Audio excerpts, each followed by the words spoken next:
Estimados amigos de los colegios de abogados federados de todo el país, en esta oportunidad desde la FACA vamos a realizar la segunda conferencia sobre arbitraje que inauguramos la semana pasada con la disertación del doctor José Carlos de Paula, que nos habló sobre los tribunales arbitrales en los colegios de abogados y en especial la experiencia del tribunal arbitral del Colegio de San Isidro. En esta oportunidad tenemos la grata presencia de una vieja colaboradora de la FACA y de la Comisión de Arbitraje, la doctora María de Miguel, que nos va a hablar sobre los proyectos de reforma de arbitraje, un tema muy importante. Saben ustedes que hace tiempo que vienen en danza varios proyectos de reforma de arbitraje, y en particular el proyecto de ley de arbitraje de la FACA que elaborara la Comisión de Arbitraje y tuviera estado parlamentario, luego cayera y actualmente ha vuelto a tener estado parlamentario. La doctora Miguel es abogada de la Universidad Nacional de Buenos Aires en el año 73 con diploma de honor. Ha sido máster, también tiene un máster en la Universidad en Harvard Law School de Estados Unidos. Ha sido coordinadora titular de la Comisión de Arbitraje y Conciliación del Colegio Público de Abogados, habiendo participado en tal carácter en la redacción del proyecto del régimen de conciliación y arbitraje hoy vigente en dicha institución. Ha participado en diversas conferencias y publicado muchos artículos sobre su especialidad tanto en la Argentina como en el exterior. En el ámbito de la Comisión de Arbitraje de la FACA, ha participado, como dije anteriormente, en la redacción del proyecto de ley de arbitraje que nos va a explicar. Ha sido miembro fundador del CARAT e integra el Tribunal Arbitral de la Unión. Bueno, con ustedes, la doctora Miguel. Gracias, Héctor. Buenas tardes a todos. Yo no sé si los que hoy nos están siguiendo han tenido oportunidad de presenciar el miércoles pasado la exposición que hiciera el doctor de Paula. Allí, Héctor efectuó una intervención muy interesante porque indicó que en el año 1985 la ley modelo de un citral marcó un verdadero hito en materia de arbitraje y dijo, si no recuerdo mal, que se produjo algo así como una explosión, entre comillas, a partir de entonces con relación a la materia. ¿Por qué? Porque hubo muchos países que modificaron sus legislaciones a fin de adaptarla a las pautas de esa ley modelo de un citral. Debemos decir que la Argentina no forma parte de esa corriente porque nosotros todavía tenemos el arbitraje regulado en nuestros códigos procesales y en este sentido, creo que había señalado vos, Héctor, que en América Latina, Argentina y en Uruguay son justamente las excepciones con respecto a la modernización. No obstante ello, y como ya aquí se señalara anteriormente, hubo en nuestro país una serie de proyectos para modernizar la normativa en materia de arbitraje, de los cuales prácticamente todos han perdido estado parlamentario. El que conserva en este momento dicho estado es el nuestro. Cuando digo nuestro, me refiero al proyecto que elaboráramos en el seno de la Comisión de Arbitraje de la FACA, comisión presidida por Héctor, y que luego fuera aprobado por las autoridades de la FACA. Si ustedes entran vía Google en la página web de la Cámara de Diputados de la Nación, cliquean en proyectos y ahí colocan la palabra arbitraje, les va a salir una lista con todos los proyectos, los que tienen estado parlamentario y los que no. El primero que figura es el nuestro, el proyecto de la FACA, pero hay otros que también han tratado de reflejar las pautas de un citral. En este momento me viene a la memoria el proyecto que es de autoría del doctor Sergio Villamayor Alemán. En cuanto al nuestro, ha tenido este derrotero. Fue ingresado en el año 2011 en la Cámara de Diputados y quiero leerles quiénes fueron los diputados firmantes para no olvidarme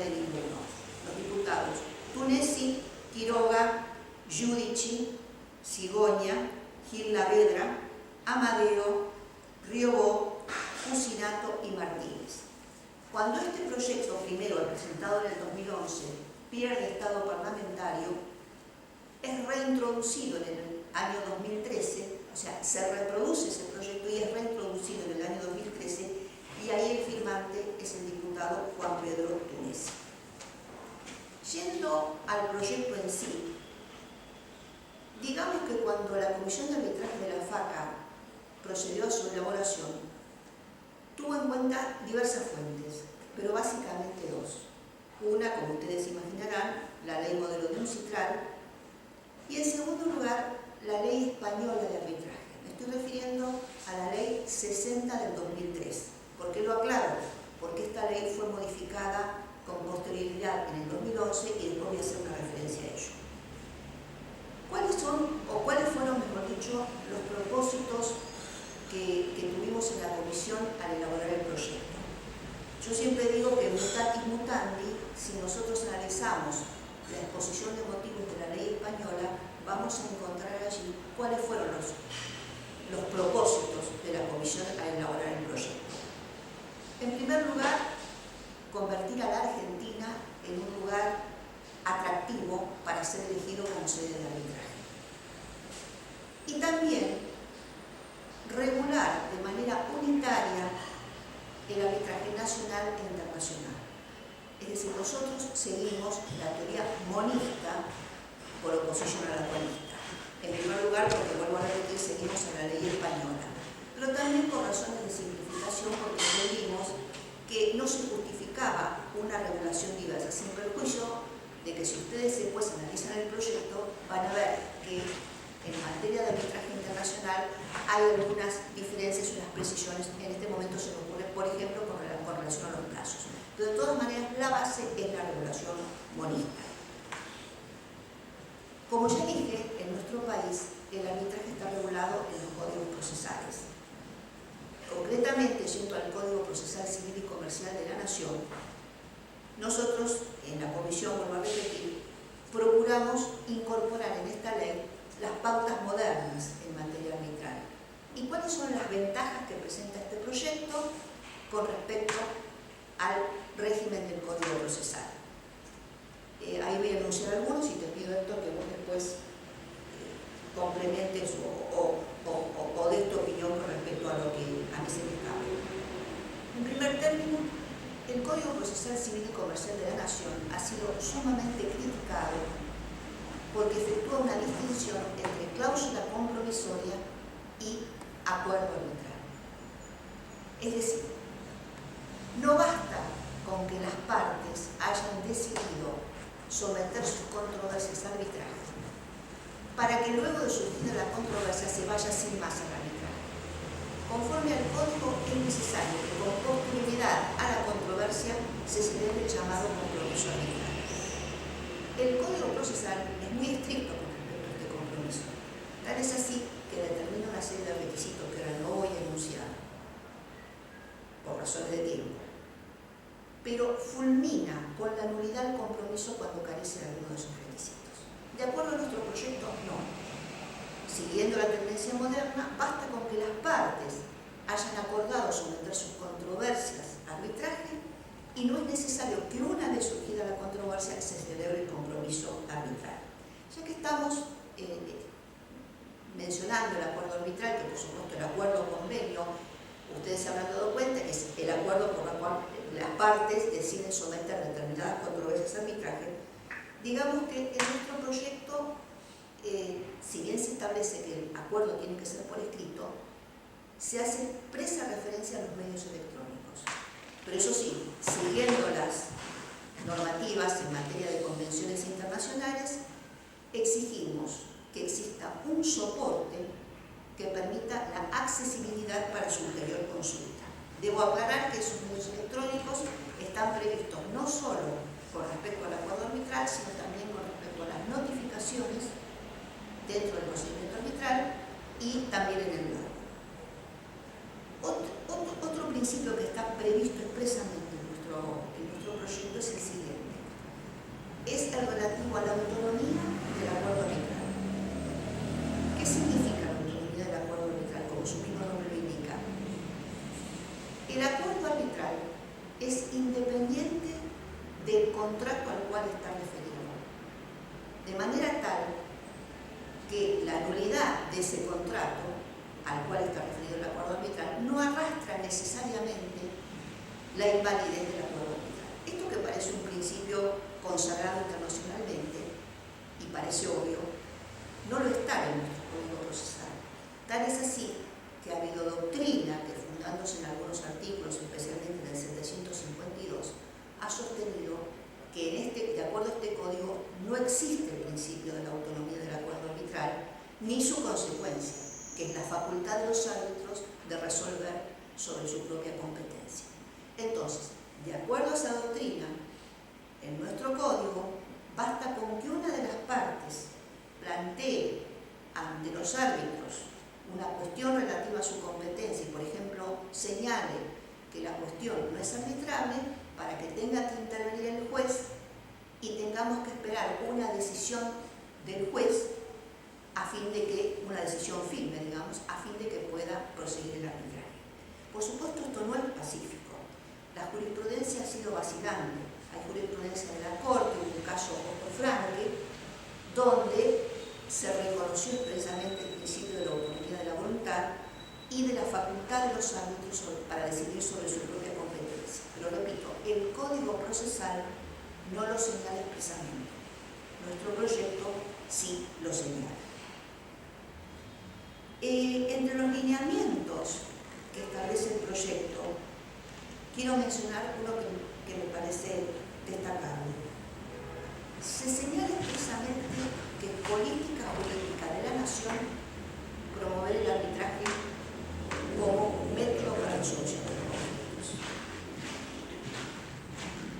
En línea con esta o con esta tesitura, se establece que el juez va a tratar de preservar en lo posible el acuerdo arbitral. Y, digamos, lo que subyace en el fondo es la idea de que el acuerdo arbitral no es un accesorio del contrato al cual está referido, sino que es un contrato con sus propias reglas y que no debe ser interpretado restrictivamente, sino que deben aplicarse las normas de interpretación de los contratos. La Comisión ha procurado darle al procedimiento arbitral agilidad y flexibilidad, pero eso sí, sin olvidar las normas del debido proceso, con garantía constitucional. Yo quiero darles algunos ejemplos de esa agilidad y de esa flexibilidad que hemos procurado y luego me voy a referir al debido proceso. ¿Por qué decimos que es ágil? Porque se prevé, por ejemplo, cómo sigue el procedimiento ante la inacción de una de las partes. O en otro orden se establece lo que está admitido internacionalmente, que es la renuncia al derecho a objetar. ¿Qué significa eso? Que si hay una infracción a la parte dispositiva de la ley, la parte perjudicada tiene que impugnarlo en términos, digamos, tiene que hacerlo dentro del plazo previsto para ello o en su defecto en el plazo para contestar demanda. Si no, se considera que hay una renuncia al derecho a objetar. Con respecto a los árbitros, y siguiendo con esta idea de la agilidad, hemos establecido el principio de que si no hay acuerdo de partes, interviene árbitro único.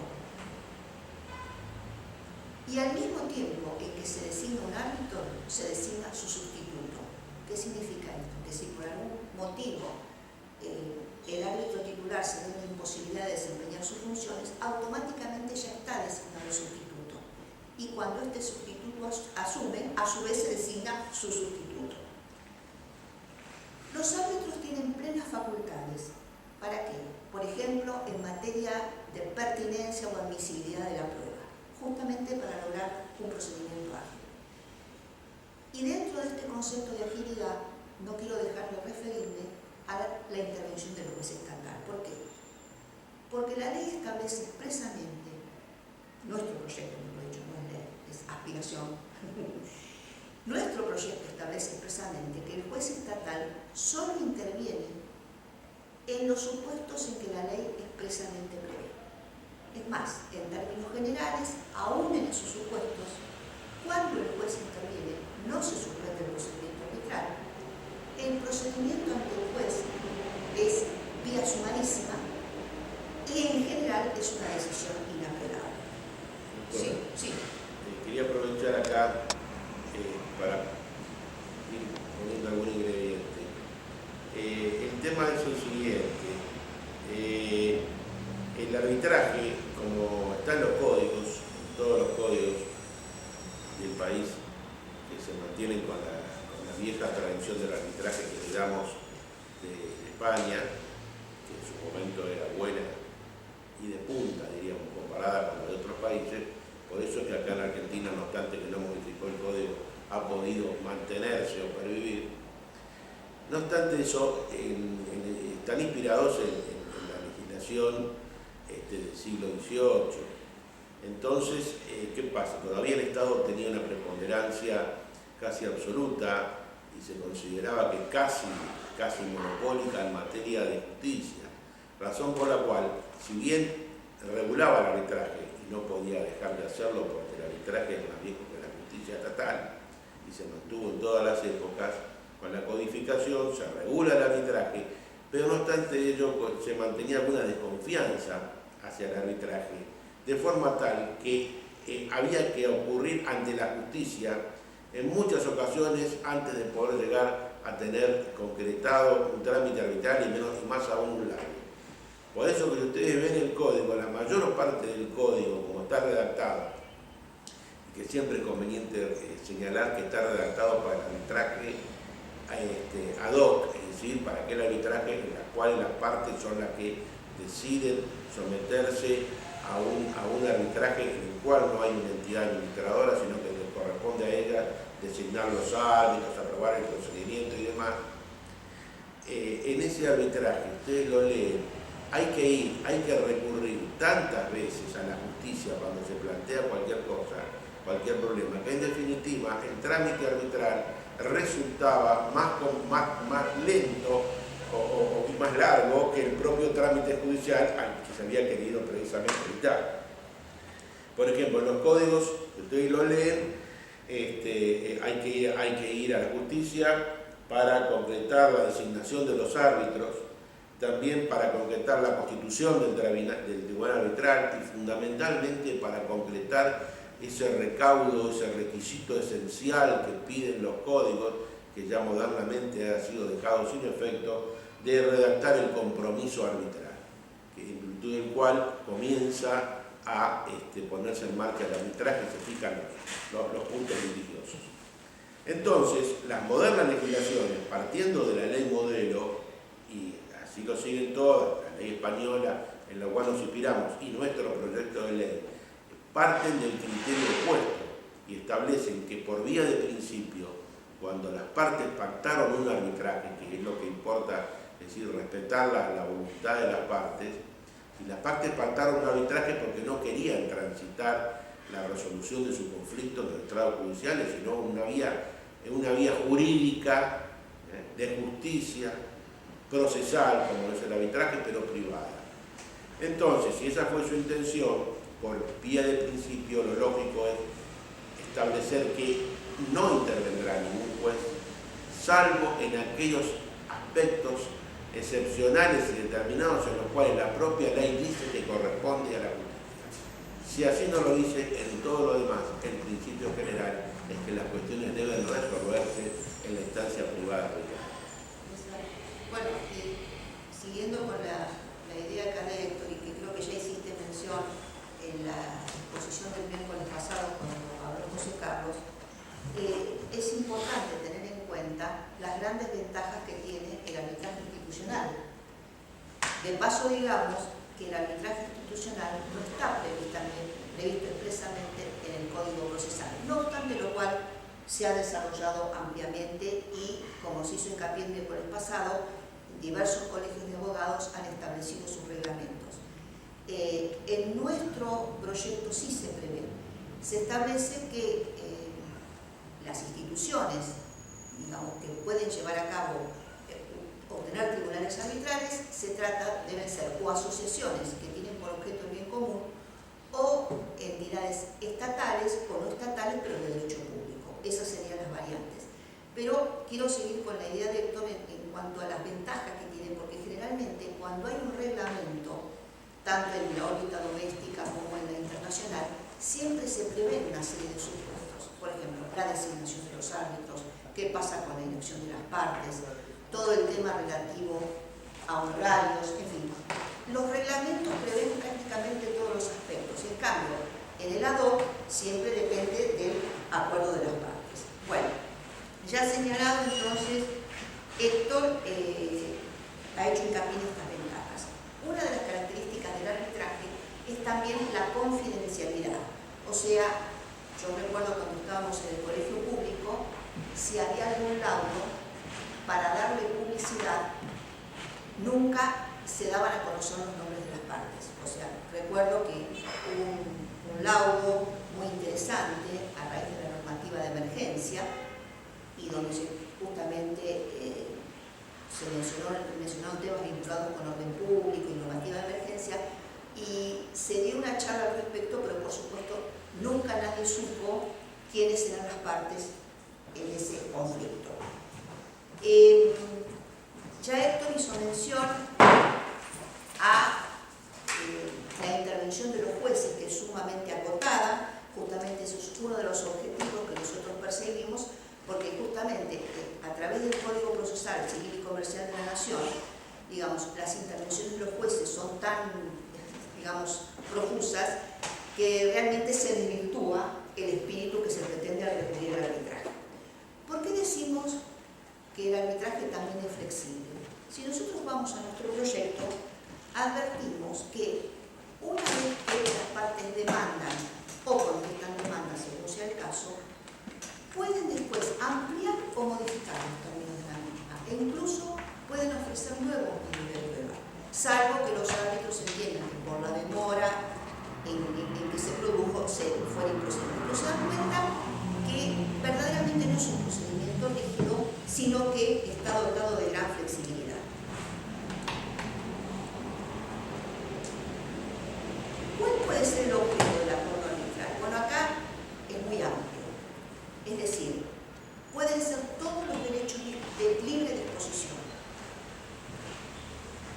Y digamos que nuestro proyecto se aplica